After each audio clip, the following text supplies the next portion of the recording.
Welcome back, Rockies fans. This is Ty Thompson back with another podcast on the Rockin Rox Podcast. And this week, we're going to be talking about the abysmal start of the season for the Colorado Rockies in their month of April. Guys, I don't know if you watched any of the games, but let me tell you, it was miserable. The Rockies finished with the worst record in the NL at 7-22 through the month of April. That is a below 300 winning percentage. How are we supposed to compete? I'm going to tell you all about it and what I think the Rockies could do in the month of May to perform better. To start, let's let the young guns play. We're old, let's face it. We have Charlie Blackmon, old. Chris Bryant, old. Brendan Rodgers looks old. Our pitching staff is old. We need to let the young guns play. We've kind of started that. We just called up Jordan Beck, who is a 23-year-old left fielder from the University of Tennessee. He's our number 4 ranked prospect in our system, and he's the number 73 prospect in all of MLB. What I expect to see from Jordan Beck is a big power bat. I'm expecting anywhere between 20 to 30 home runs, depending on playing time, and if we keep him up at the majors. And I think he could be a perennial 3, 4, or 5 hitter in our lineup. Well, Chris Bryant has been hurt every year since we've signed him to that 7-year, $162 million deal. It's time we move on. We are not hurting for playing prospects. Here's what I would do if I was the GM for the next year or how I would end out the rest of the season. To start, Elias Diaz, our starting catcher, gone. He's a good guy. He was the MVP at the All-Star game last year, but it's time to hit the reset button at the catching position and move on. We have highly touted first round draft pick Drew Romo as our top catching prospect in our organization. Drew Romo is currently batting over 300 and or 340 at Albuquerque, and he's been known for having a good defensive frame and being great on the defensive side. He's also a switch hitter. He's also young. At this point, being 7-24 in the middle of May, we know that we're not going to compete. Let's call him up. Let's get him familiar with our staff. Let's get him familiar with the MLB catching rigors. And let's face it, let's get him playing time. There's no need for us to be playing Elias Diaz or Jacob Stallings anymore. We need to hit the reset button there. Diaz is a free agent after this offseason. Stallings is a free agent after this offseason. Why not let Drew Romo get reps when really these don't mean anything instead of throwing him into the fire to start the next season? At first base, I don't mind Luis Montero. I think he could be good for us. I think we need to keep getting him consistent playing time. He could be a 20 home run guy. He just needs to be play a little bit more, and he needs to work on his defensive side for sure. At second base, I love Brendan Rodgers. He was one of my favorite prospects when we drafted him in 2015. But I just think it's time for him and our organization to move on. You could just tell he doesn't want to be there anymore.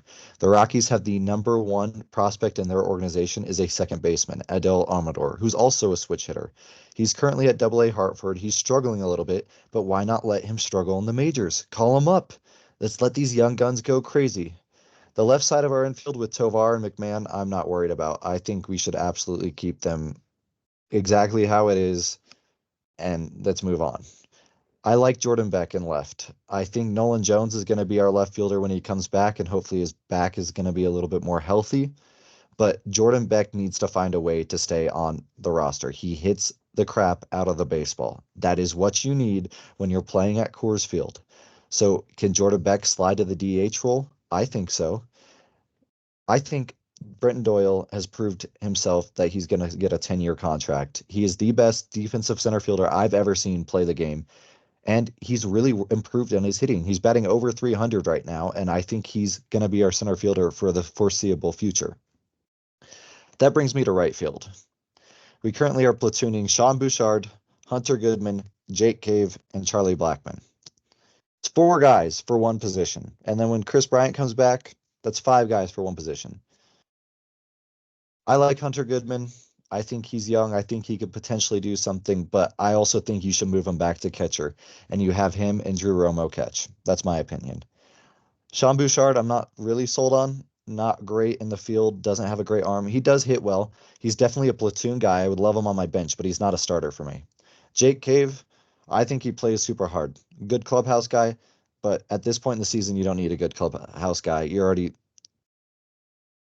15, no, 17 games back from 500. You don't need a clubhouse guy. And Charlie Blackmon, I love him. He's the face of our franchise, but it would be so cool to see him go play for a contender. Like he hits well, and he could go play DH somewhere. It would be just so cool to see him play for a contender. So what does that mean? Now you have four guys who I don't think fit our right fielding position. Chris Bryant doesn't fit there. I think you should just cut Bryant. At this point, he's missed 200 games for us. He's probably played in 50. Cut him. I'm done. Just get rid of him.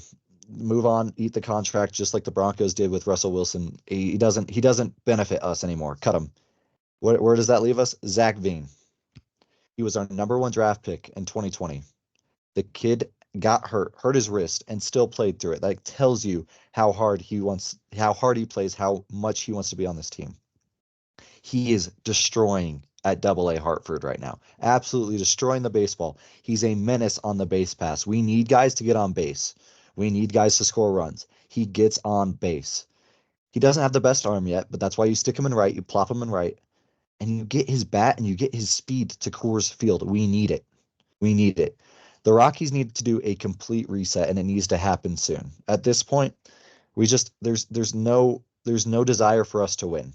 There's no desire for us to keep these old players that aren't producing on the team. It's time to give the young guys a shot.